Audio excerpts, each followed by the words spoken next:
Puss in Boots. A miller died, leaving 3 sons to divide his fortune among them. The eldest took the mill and the land around it, the second took the flocks and herds, and then there was nothing left for the third son, Jack, but 3 bits of silver money, and a little cat that lived in the mill.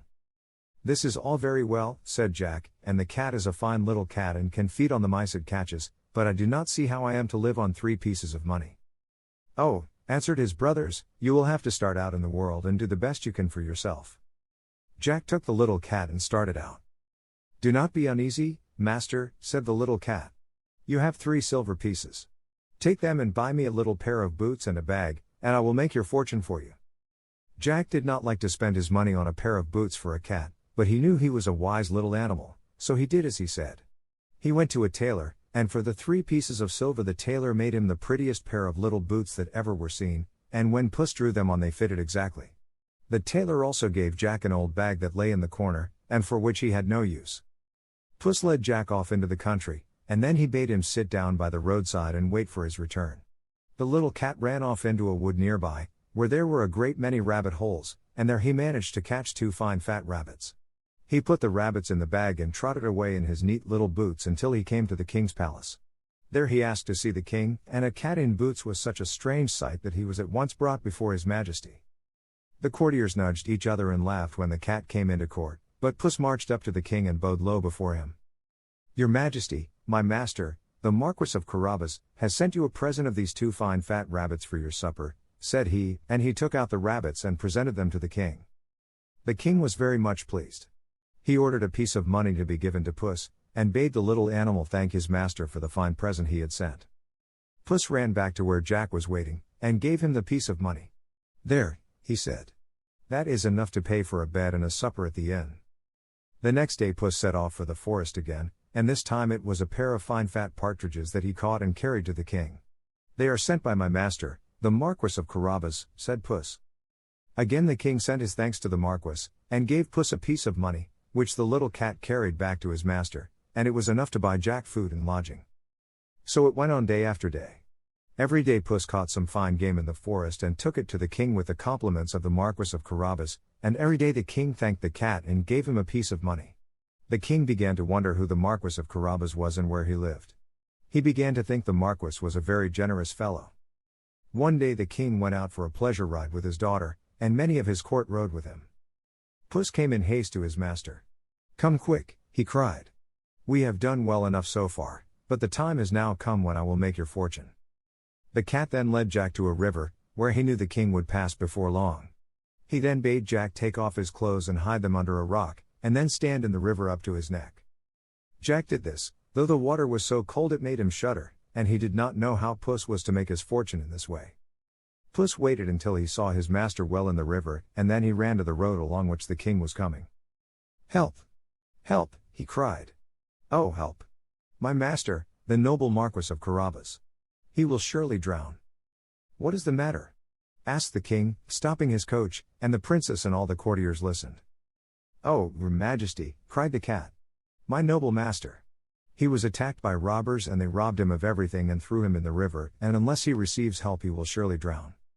The king was very much concerned. He at once sent courtiers to draw Jack out from the river and dress him in robes of velvet and satin and gold lace. Jack had never been so magnificently dressed before, and he looked a fine fellow indeed when he was brought to the king. His Majesty was so pleased with Jack's looks that he made him get into the coach and sit beside him, and the princess was even better pleased with him than her father. Meanwhile the little cat had hurried on far ahead of the coaches. Presently Puss came to a field where the harvesters were harvesting the grain. Puss marched up to them scowling fiercely and bristling out his whiskers until he looked twice as big again. The harvesters were frightened. "Listen, men," cried Puss. "The king will soon come by this way with my master, the Marquis of Carabas riding beside him. If he should ask you to whom this grain belongs, answer that it belongs to the noble Marquis of Carabas. If you do not do this you shall be torn into pieces, and the shreds thrown into the river." The harvesters were more frightened than ever. They promised to do exactly as the cat bade them. Then Puss ran on until he met a drover driving a great herd of cattle. Him, too, he frightened so that he promised if the king asked him to whom the herd belonged, he would say to the noble Marquis of Carabas. A little farther on the cat met a shepherd with his sheep, and he also promised to say his flocks belonged to the Marquis of Carabas. So it went on. It seemed as though everything was to be claimed by the Marquis of Carabas. Now all these things really belonged to an ogre who was very rich and fierce and strong and terrible, and after a while Puss came to the castle where the ogre lived. The little cat was not afraid of ogres, however. He made his way into the castle and ran along into one room after another until he came to where the ogre was sitting. When the ogre saw the little cat in his fine shiny, creaking boots, he was so amused that he laughed aloud. He had never seen such a sight before. "And where did you come from, my fine little cat?" he asked. "Oh, from over the hills and far away." "And what do you want here?" "I only wanted to see you because everyone says you are the strongest and most wonderful ogre in all the world." When the ogre heard that, he was much pleased, for he was very vain. "Well, and now you have seen me, what do you think of me?" he asked. Oh, Puss thought he was a very wonderful ogre indeed. And was it true that he had magic powers, too? Yes, the ogre had magic powers. "Can you change yourself into animals if you choose? A lion or an elephant, for instance?" asked Puss. "Oh, yes, that was easy enough." "I should like to see you do that," said the cat. Well, the ogre was willing to oblige him.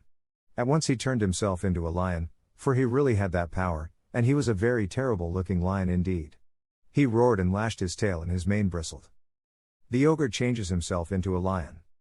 Puss was so terrified that he sprang through the window and scrambled up the roof, though he almost slipped and fell on account of the boots. There he sat spitting and trembling. Then the ogre turned himself back into his own shape, and he laughed and laughed. "Come back, Puss," he called, "I will not hurt you, but now you see that everything they told you was true."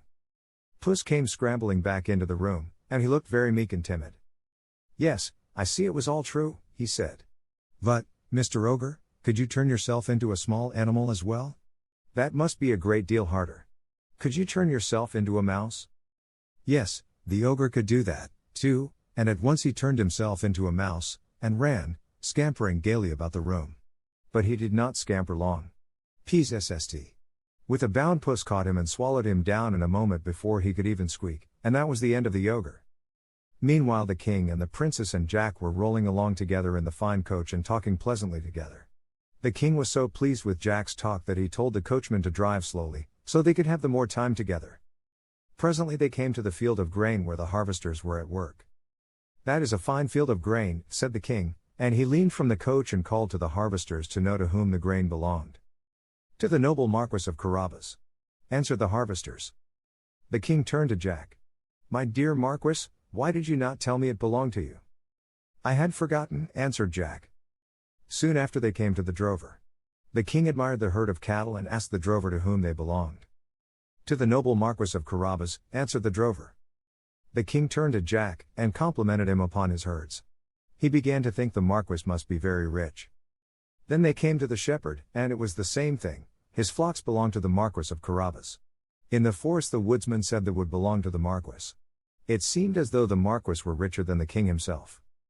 At last they came to the ogre's grand castle, and the king asked Jack to whom it belonged. Before Jack could answer, the doors were thrown open, and the little cat ran out into the road. "Welcome, welcome, your majesty," he cried. "Welcome to the castle of the Marquis of Carabas." "So this is where you live," said the king. "Yes, this is where I live," answered Jack. The cat invited them to alight and led the way into a long dining hall.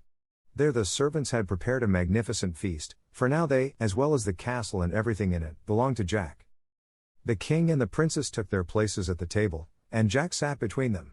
They ate and drank and feasted to their heart's content, and the king had never tasted more delicious food, and it was all served on golden plates far finer than those he ate from in his own castle. At the end of the feast the king turned to Jack and said, "My dear Marquis, you must be a very rich man." "I am so rich," answered Jack, "that I really do not know how much I have." "It seems to me," said the king, "that you ought to marry a princess, for no everyday girl would do for you." Yes, Jack would like to marry a princess, but it would have to be the right princess. "Then how would my daughter do?" asked the king. At that Jack was ready to jump out of his skin with joy, for the princess was so sweet and pretty that he loved her already. Yes, she would do better than anyone else in the world. And the princess did not say nay. So Jack went back with the king and the princess to his own palace, and then the princess and Jack were married, and lived happily ever after.